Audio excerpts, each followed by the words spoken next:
Olá, muito boa noite para os companheiros e companheiras, boiadeiros ou não, do Brasil inteiro. A comitiva novidadeira do Terra Viva DBO na TV está chegando lá da zona da fronteira, trazendo uma tropa de cabeceira e as notícias dali da boiadeira.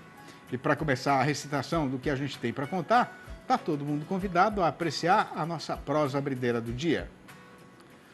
O cavalo rei dos parelheiros está até cansado de ser desafiado pelo tempo, que está sempre querendo apostar corrida para ver quem é o mais ligeiro. E o resultado disso é que o 22 já está chegado no seu trecho derradeiro. Aí, para ajudar o companheiro pecuarista que está esticando a vista para tentar enxergar o que tem no horizonte adiante lá daquela ponte, a gente anuncia a apresentação da nossa coluna Mercado Futuro, com o zootecnista Douglas Coelho, sócio da Radar Investimentos.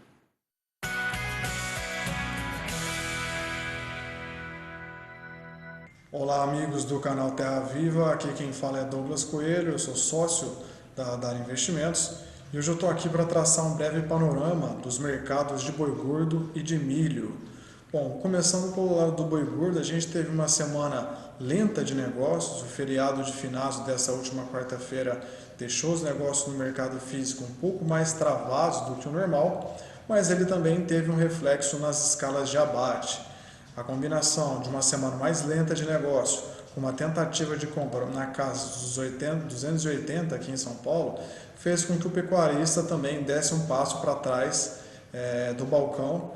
E a gente viu as escalas de abate da indústria, que antes estavam mais próximas de 7, de 6,5 dias úteis, hoje mais próximas de 5, de 4,95 dias úteis. A maioria dos frigoríficos aqui em São Paulo precisam completar as operações para o dia 11 de novembro adiante. Isso deixou as escalas de abate um pouco mais enxutas. Na nossa visão, é natural que em novembro e dezembro a gente tenha menos bois de coxo quando a gente compara também com setembro e outubro. Nesse sentido, o mercado físico teve pouca alteração de preço, mas o futuro já respira um pouco, já buscou algum patamar ligeiramente acima, Outro ponto que favoreceu isso também foram os rumores do fim da política de Covid-0 lá na China. Isso deu um estímulo maior para as commodities como um todo.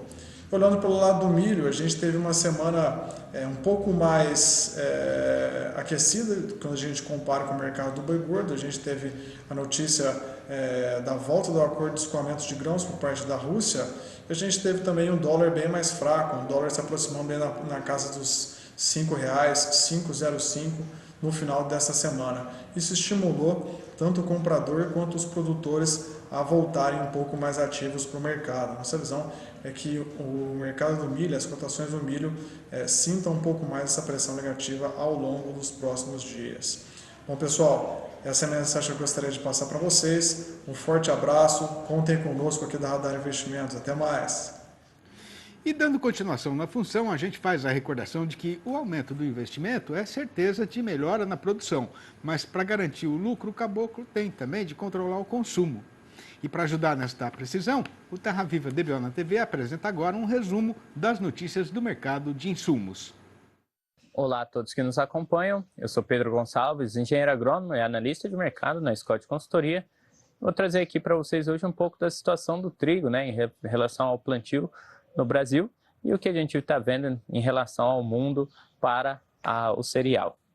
Bom, o que a gente viu em outubro de 2022, a Conab, aí, seu último relatório, estimou a produção brasileira de trigo em 9,3 milhões de toneladas, um recorde para a cultura aqui no país. A colheita do Brasil já atingiu 35,6% da área semeada até 22 de outubro, 10,3 pontos percentuais superior, abaixo, na verdade, dos trabalhos realizados no mesmo período da safra passada. O ritmo dos trabalhos de campo, com destaque ao Paraná, vieram aí bastante compassados em relação à safra anterior, muito por causa das condições climáticas. E aproveitando para falar um pouco do Paraná, as áreas colhidas estão com uma produtividade abaixo do esperado, muito por causa da condição climática. As chuvas ocorridas em algumas regiões acabaram atrapalhando, impactando bastante a colheita. E a gente acabou vendo que o peso hectolitro, o pH do trigo, acabou sendo impactando diretamente na qualidade do grão produzido. Mas no estado, estamos aí com 63% da colheita da área semeada, atingiram um atraso de 19 pontos percentuais em relação ao mesmo período, né, de 2021. Que a gente está vendo também a condição das lavouras, 63% delas também encontram-se em condições boas, 29% em condições medianas e 8% em condições ruins. Nesse ano, né, 72, há um ano, em comparação ao ano passado, 72% das lavouras estavam com condições adequadas. Já no Rio Grande do Sul, o que a gente tem observado aí é que a colheita ocorre também com alguns ritmos dispersos, algumas regiões bastante distintas de outras. Na região do Alto Uruguai, né, os trabalhos aí, eles estão em ritmo bastante atrasados, impactados bastante por condições climáticas. Já nas regiões de Missões e Itaqui, São Borba, o que a gente está vendo é a operação bastante adiantada e bastante intensa, o que pode trazer aí boas produtividades para as duas regiões. As lavouras colhidas até o momento estão com boas produtividades, principalmente das regiões aí de Missões, Itaqui e São Borba.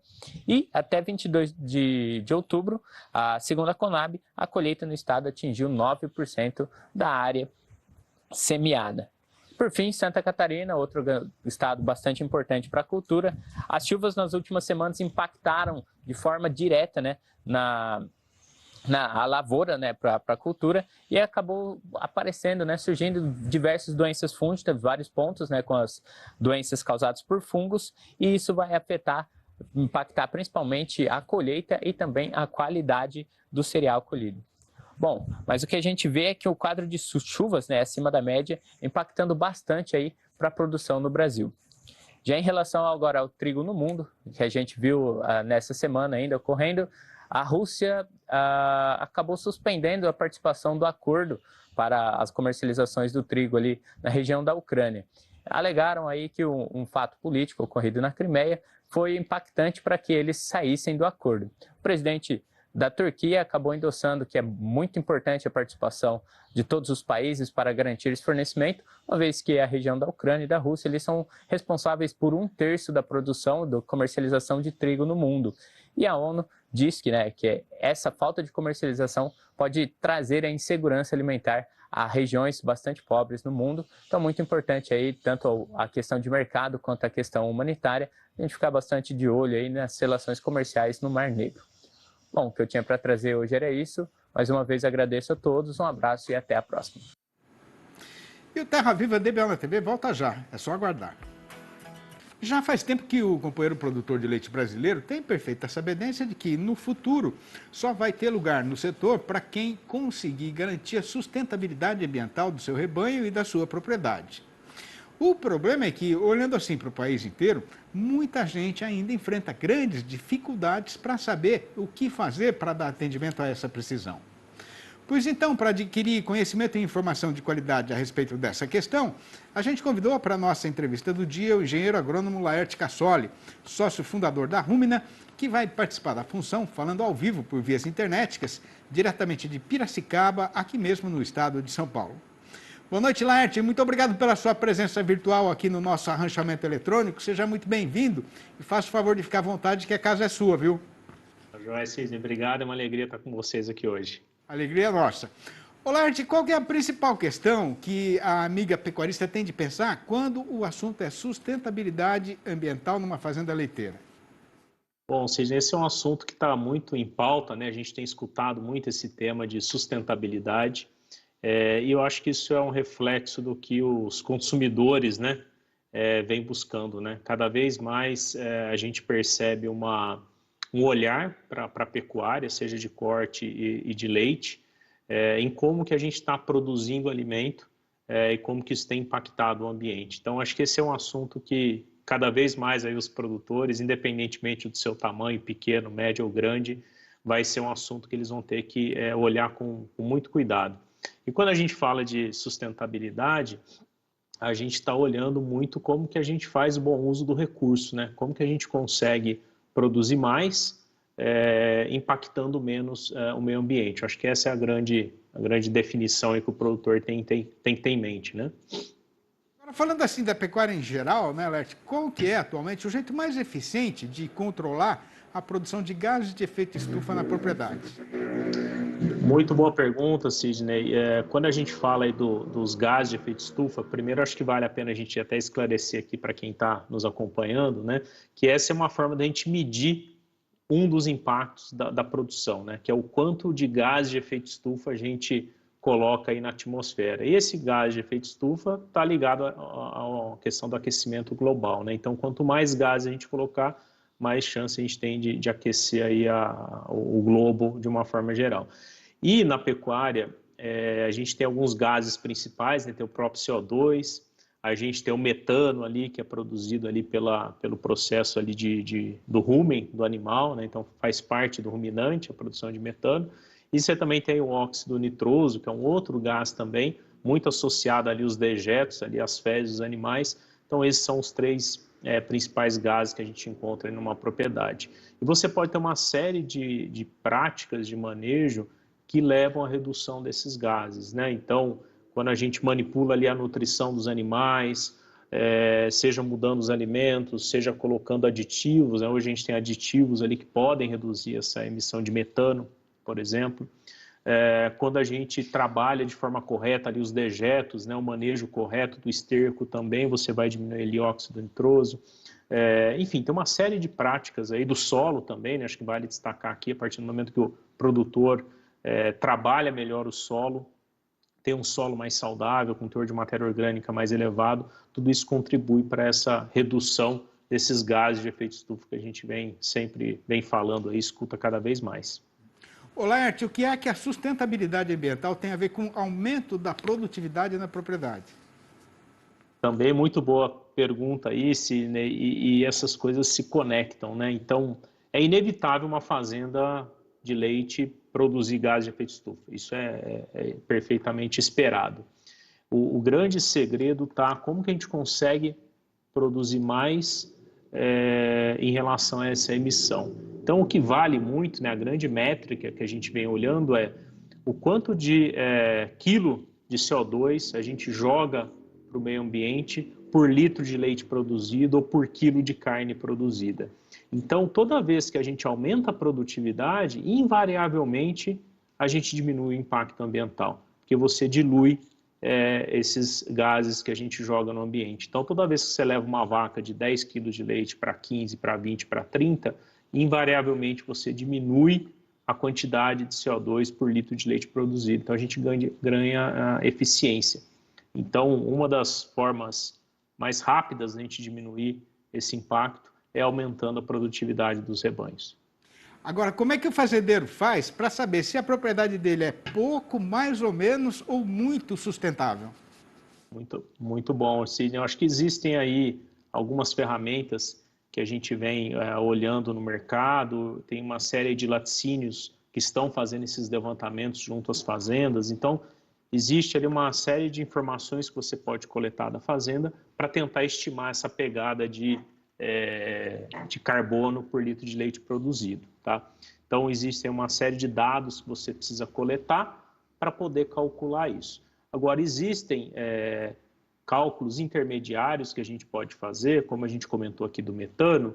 Então, o metano já é uma informação que, a partir dos dados ali da vaca, de produção de leite, do rebanho, a gente já consegue estimar a produção de metano sem necessariamente fazer toda uma coleta de dados, né? É uma parte do impacto ambiental, é o metano, mas já é uma coisa mais fácil da gente medir.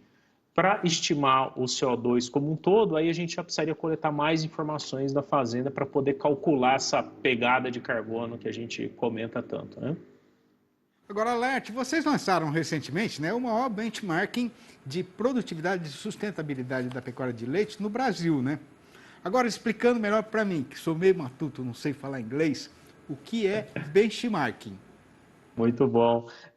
De fato, nós lançamos agora o Rume Score. Então, o Rume Score ele é uma evolução do ILB, que era o Índice de Agri do Leite Brasileiro, que nada mais Sidney, da gente olhar para a fazenda, olhar alguns indicadores e calcular uma única nota. Então, uma nota de 0 a 10 que a gente dá para a fazenda em função de indicadores chaves ali de eficiência da fazenda. Entre esses indicadores, um deles é o que eu acabei de mencionar, que é a estimativa da emissão de metano por litro de leite. Então, a gente avalia ali uma série de indicadores, taxa de prenhez, mortalidade de animais, produção de leite por vaca e estimativa de emissão de metano. E a partir desses 3 indicadores, a gente calcula essa nota que varia de 0 a 10. E com isso, o produtor consegue se comparar com os seus pares, que é aí que vem a palavra benchmark aí do inglês, né? A possibilidade de você se comparar com produtores, né, com seus colegas ali, com seus pares, para avaliar a sua fazenda frente às outras fazendas, né, de uma determinada região ou de um determinado perfil racial. Olá, Laerte, agora, como é que o produtor faz para ter acesso a esses dados? Muito bom. Para participar do HumeScore, o produtor que utiliza o software Ideagri, né, que é um software de gestão, ele participa automaticamente, né? Então, basta ali ele enviar o backup para a gente, nós vamos processar e vamos calcular essa nota para ele, tá? Outras fazendas que utilizam outros softwares também podem participar, mas para isso eles precisam mandar o backup para a gente, aí tem que acessar ali a nossa página ali de divulgação do HumeScore para poder fazer esse envio, né? Uma vez enviado, a gente calcula a nota dele, o produtor recebe um relatório dele individual, né, avaliando a fazenda dele, e também a gente vai divulgar os resultados gerais, Sidney, num encontro no dia 7 de dezembro. Nós vamos ter ali um evento, uma transmissão ao vivo, para divulgar os dados gerais das fazendas que participam, e a gente espera aí ter mais de 1.200 fazendas em todo o território nacional participando desse grande levantamento. Muito bom. Parabéns pelo trabalho, viu, Laerte? Olha, tinha mais coisas para a gente falar a respeito disso, né? Trabalho muito interessante, mas você sabe que o nosso tempo é apertadinho aqui. Então, gostaria de agradecer muito a sua participação no programa. A gente está sempre com o portão aberto, o rancho está sempre à vontade para chegar e entrar e prosear um pouquinho mais. Obrigado, viu, Laerte? Grande abraço para você e para toda a turma aí da Rumina. Um abraço a todos. Obrigado, Sidney, pelo convite. Obrigado. E veja a seguir. Contando o prejuízo depois de 5 dias de desordem e falta de juízo, que prejudicaram toda a economia brasileira, a nossa Praça Boiadeira está voltando a andar no prumo, mas ainda não achou o rumo de subida da ribanceira. A gente volta já, aguarde. Estamos de volta e com o coração um pouco mais aliviado depois de ter enfrentado tanta confusão na semana que acaba de ser arrematada, os companheiros e companheiras fazendeiros já estão podendo parar para pensar e tentar entender o que é que vai acontecer daqui para frente com o país em geral e com o nosso mercado de maneira especial. A primeira grande trapeira, que estava deixando todo mundo muito agoniado, já está vencida. E finalmente, nesta sexta-feira, as autoridades supostamente competentes confirmaram que no Brasil inteiro não tinha mais nenhuma rodovia totalmente interrompida. Agora a hora, então, é de passar a situação na peneira para medir de que tamanho foi o prejuízo provocado ao setor produtivo pela falta de juízo de quem fez essa pataquada de mandar fechar as estradas. A primeira questão foi que o dono do frigorífico, que já não estava muito interessado na negociação, parou totalmente de comprar gado terminado. Mas, mesmo se ele tivesse maior precisão de mercadoria, o primeiro problema seria receber a boiada e o segundo, mandar entregar carne produzida para o setor distribuidor. A mesma dificuldade estava sendo enfrentada pelo pecuarista, que não podia vender porque não teria como tirar os animais da propriedade. E pior ainda estava acontecendo com as fazendas leiteiras e com as granjas de porco, de frango e de galinhas poedeiras, que já estavam quase sem insumos, incluindo a própria ração, e estavam ficando ameaçadas de perder a produção. Nestas alturas, o nosso mercado pecuário já estava praticamente parado, quando o normal seria o contrário, com o aumento do movimento por conta do próximo pagamento do salário ao trabalhador empregado. Aí, com o risco de desabastecimento aumentando, no comércio atacadista de carne sem osso, o preço reagiu, com uma alta de 0,3% nos últimos 7 dias contados desta quinta-feira passada para trás. No mesmo período considerado, o mercado varejista andou em rumos desencontrados, sendo que na Praça Paulista o valor médio dos cortes comercializados subiu 0,4%. Já no Rio de Janeiro, a média caiu 1,1%. Nas Minas Gerais, a queda foi de 0,6% e no Paraná o tombo ficou em 0,3%. A questão agora é ver qual vai ser o comportamento do comerciante, tanto no atacado quanto no varejo. O que pode acontecer é todo mundo sair no trecho campeando mercadoria, acreditando no reaparecimento da freguesia nesses primeiros dias do mês, quando o trabalhador brasileiro ainda tem algum dinheiro na algibeira. Isso até poderia ajudar a pôr de novo a nossa Praça Boiadeira na direção de subida da ribanceira. Mas já fique a amiga pecuarista avisada para não exagerar no otimismo, porque o máximo que se pode esperar para o valor da arroba é uma alta bem moderada. No balanço do dia da Scott Consultoria foram apuradas mudanças nas cotações em 8 das 32 regiões pesquisadas no Brasil inteiro, e em todas essas praças o preço caiu. A lista das derriçadas foi encabeçada por Campo Grande, a capital de Mato Grosso do Sul, onde o boi descambou para R$ 256 a prazo e livre do Fundo Rural.